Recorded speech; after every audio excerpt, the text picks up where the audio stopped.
आपको बता दें कि Bihar cricket association, Madhubani cricket association के द्वारा यहाँ पे जो वोटिंग चल रहा था, बहुत देरों से यहाँ पे वोटिंग चल रहा था और करीब 4 वोट की वजह से खारिज कर दिया गया है ये जो इलेक्शन हो रहा था क्रिकेट का। हम जानते हैं इनसे कि क्या कुछ रीज़न रहा है इसके पीछे। आप लोग बता रहे हैं कि अभी ये इलेक्शन को खारिज कर दिया जा रहा है, क्या कुछ रीज़न है इसके पीछे और 4 वोट के पीछे क्या कुछ हुआ है? बता रहे हैं, सारा कुछ प्रक्रिया से और शांतिपूर्वक चल रहा था। इसमें यहाँ 20 क्लब नॉमिनेट हैं।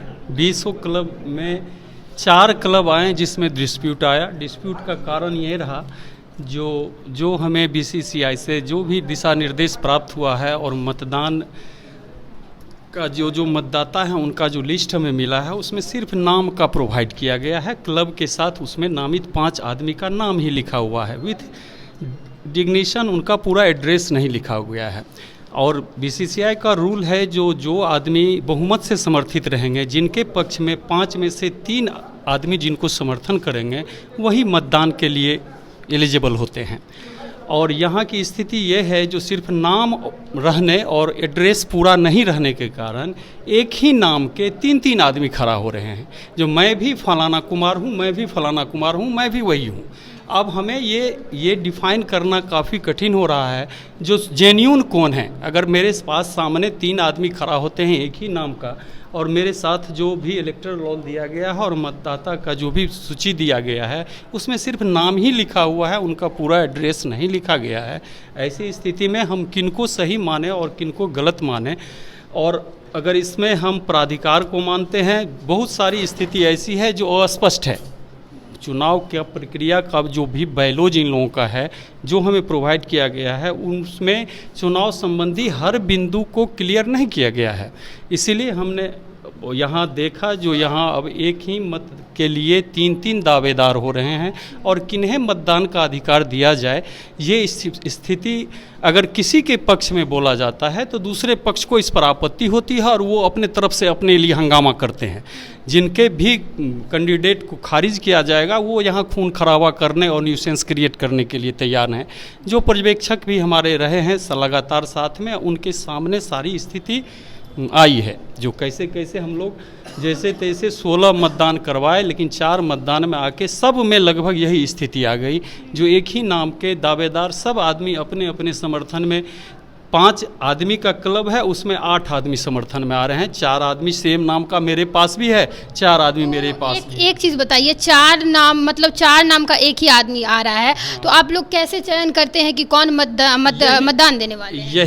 यही संकट हुई है। सिर्फ इसी रीजन के कारण आज का मतदान का जो स्थगित किया गया है, यही रीजन है जो उसको डिफाइन करना यहाँ कठिन हो रहा है। इसलिए हम जो भी करेंगे वो जो हमें बीसीसीआई से प्राप्त हुआ है वोटर लिस्ट, हम उसी के आधार पर करेंगे। और वोटर लिस्ट जो है उसमें सिर्फ और सिर्फ नाम ही दिया गया है, न कि उनका पूरा फादर्स नेम या विलेज का एड्रेस या सब कुछ स्पष्ट नहीं है। तो वोटर लिस्ट में सिर्फ नाम दिख रहा है, नाम है और एक नाम के कई लोग उपस्थित हो रहे हैं। ऐसी स्थिति में उनको आइडेंटिफाई करना दिक्कत है और सारे लोगों के साथ समर्थक भी उपस्थित हैं। बीसीसीआई के द्वारा यही चीज़ आता है कि मतलब सिर्फ नाम रहता है और कुछ आइडेंटिटी नहीं रहता है, फिर तो दिक्कत हो जाएगी। अभी जो मेरे पास जो भी जो आया है हम तो उसी की बात करेंगे, उसमें सिर्फ नाम ही है।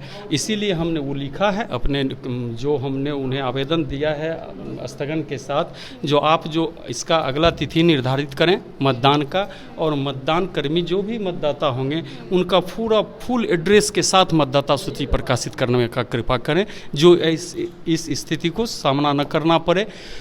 और इससे सिर्फ एक रीजन के चलते मतदान कैंसिल किया जा रहा है, जो 4 क्लब के मेंबर बहुत लोगों से समर्थित हैं, एक ही नाम के बहुत सारे लोग लाए हुए हैं। अब उसमें हमें पता नहीं है और न कोई स्पष्ट करने वाले यहाँ कोई पदाधिकारी हैं जो हम किनको प्रोवाइड करें, किनको आइडेंटिफाई करें, फलाना ही सही है ऐसा कहने के लिए यहाँ कोई चुनाव पर्यवेक्षक थे, वो भी बोले जो हम इस पर कोई आप डिसीजन आप लीजिए। यहाँ जो भी लोग हैं उन जिनके पक्ष में सब अपने अपने पक्ष में डिसीजन का इच्छा रखते हैं, तो ऐसी स्थिति में हमें कोई चारा नहीं बचा जो हम अगर हम किन्हीं के पक्ष में करते हैं तो यहाँ हंगामा हो सकता है, यहाँ की स्थिति खराब हो सकती है। तो हमें उचित लगा जो हम मतदान को स्थगित करें, जब सारा क्राइटेरिया फुलफिल होकर आए पूरा एडमिनिस्ट्रेशन का यहाँ व्यवस्था रहे, प्रशासनिक लोग यहाँ रहे, उसके बाद मतदान कराना उचित होगा। अन्यथा यहाँ कोई भी स्थिति, संकट की स्थिति उत्पन्न हो सकती है यहाँ। जी, तो मिला जुला कर यही स्थिति है कि ये बता रहे हैं कि जो मतदान होता है इसमें जो वोटर होते हैं उनका सिर्फ एक नाम रहता है, उसके अलावा जो भी आइडेंटिटी होना चाहिए, आधार कार्ड या वोटर आईडी में एड्रेस वगैरह रहता है या फादर्स नेम होते हैं, वो कुछ नहीं है, जिस वजह से एक ही नाम के 4-5 कैंडिडेट जो हैं वो सामने मतदान जो देते हैं वो सामने आ जाते हैं। और जिस वजह से 4-5 क्लब, क्योंकि 20 क्लब यहाँ पे रहता है, तो बहुत सारे क्लब के जो समर्थक लोग रहते हैं वो भी साथ में रहते हैं, तो इसीलिए आइडेंटिफाई करना थोड़ा सा परेशानी हो जाता है इन लोगों को, जिस वजह से यहाँ पे आप देख सकते हैं कि मतदान जो इस बार यहाँ पे वोटिंग हो रहा था उसको खारिज कर दिया गया है। और ये लोग बता रहे हैं कि आगे ये लोग आवेदन दिए हैं, आगे प्रशासन जब रहेगी या फिर जिस तरीके से आइडेंटिफाई अच्छे से रहेगा उसके बाद ही मतदान यहाँ पे होगा और ये चुनाव जो है वो फिर से किया जाएगा। फिलहाल के लिए इतना ही, मिलेंगे किसी और नए वीडियो में, तब तक के लिए आप देखते रहिए फ्रंटलाइन 24। धन्यवाद।